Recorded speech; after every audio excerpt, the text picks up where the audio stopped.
Just finished today's episode of X-Men 97.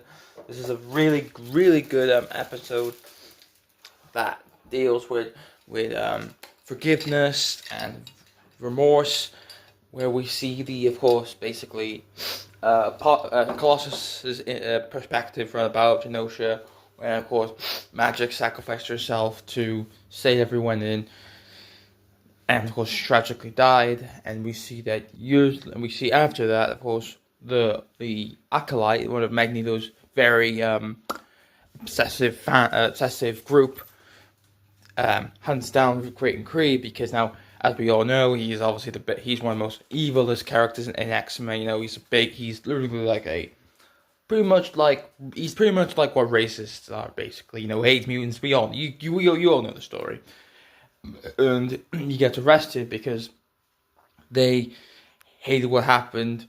They think he done it, but we all know it was Bastion, but they don't know that because, you know, they take him to the Savage Land where he's going to get killed. And I love we go back to the Savage Land, which is really nice to see. Of course, they referenced a previous episode where Miss Sister took over it. That was really nice. I like that little reference. Like, all these callbacks to the original was great. And it's definitely a Nightcrawler episode. And they do cut back to that old episode where, of course, he was abandoned by Mystique on the river, by the waterfall we see in the opening credits, which I do love that as well. I just think that's absolutely terrific, and it's great to see the crew finding the Colossus, and then they have to get Creighton Creed back.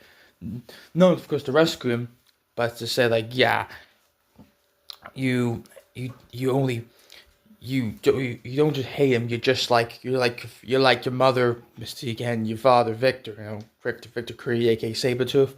It's a very good, and so I like the parallels between that as well.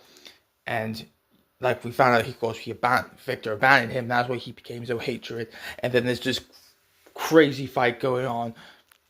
Nightcrawler faces Exodus, very intense, and then X gets shot, and then Nightcrawler takes Creighton to the middle of nowhere in the desert, but in the ice, just left alone.